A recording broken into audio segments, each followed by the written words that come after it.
आपके बारे में और आपके परिवार के बारे में।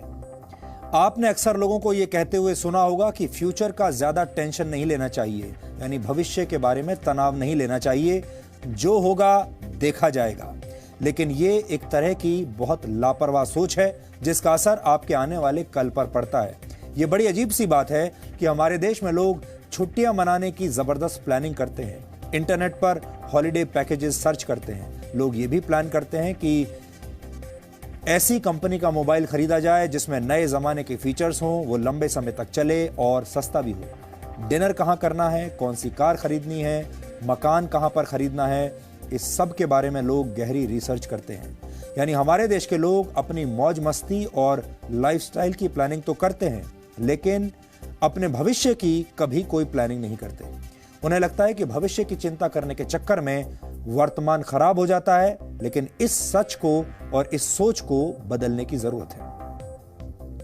रिजर्व बैंक ऑफ इंडिया की एक रिपोर्ट के मुताबिक भारत के सिर्फ 13% लोग ही अपने रिटायरमेंट के लिए सेविंग करते हैं, यानी बचत करते हैं, जबकि 10% लोग अपने रिटायरमेंट के बारे में सिर्फ प्लानिंग ही करते रह जाते हैं, जमीनी स्तर पर कोई बड़ा निवेश नहीं करते।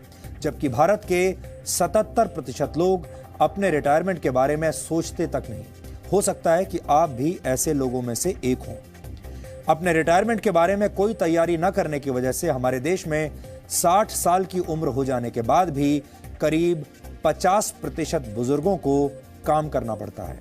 इस उम्र में अक्सर लोग आराम की जिंदगी जीना पसंद करते हैं, लेकिन दुख की बात यह है कि अपने जीवन यापन के लिए उन्हें इस उम्र में भी काम करना पड़ रहा है। ये आंकड़े आपको ये बताते हैं कि भारत में बड़ी संख्या में लोग अपनी निजी आर्थिक सेहत को दांव पर लगाकर पूरा जीवन जीते हैं। ये एक तरह का आर्थिक टाइम बॉम्ब है जो 60 साल की उम्र के बाद जाकर फटता है।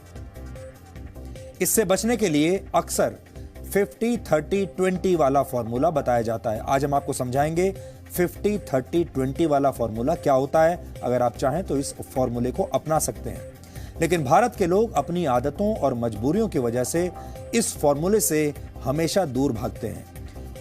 यह बड़ा सीधा सा फॉर्मूला है। टैक्स चुकाने के बाद अपनी कमाई का 50% हिस्सा अपनी जरूरतों पर खर्च कीजिए।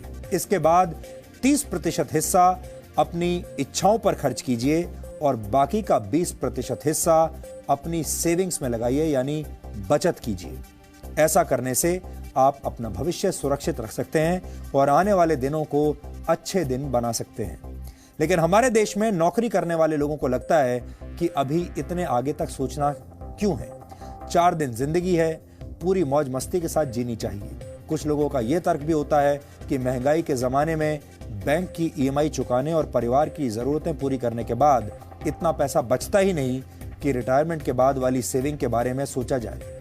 वैसे हमारे देश में ज्यादातर लोग अपनी कमाई का बड़ा हिस्सा अपने बच्चों की पढ़ाई और उनकी शादी में खर्च कर देते हैं। उसके बाद वो इन्हीं बच्चों पर निर्भर हो जाते हैं। ये एक ऐसा सामाजिक बंधन है जो कई पीढ़ियों को अपनी गिरफ्त में ले चुका है, ले लेता है। नेशनल सैंपल सर्वे ऑफिस की एक रिपोर्ट के मुताबिक भारत के ग्रामीण इलाकों में रहने वाले 60 साल की उम्र से ज्यादा के 73% लोग अपने बच्चों पर निर्भर हैं, जबकि शहरी क्षेत्रों में करीब 68% बुजुर्ग अपने बच्चों पर निर्भर हैं। भारत की सबसे बड़ी समस्या यह है कि यहाँ की 80% आबादी गैर संगठित क्षेत्रों में काम करती है। इन क्षेत्रों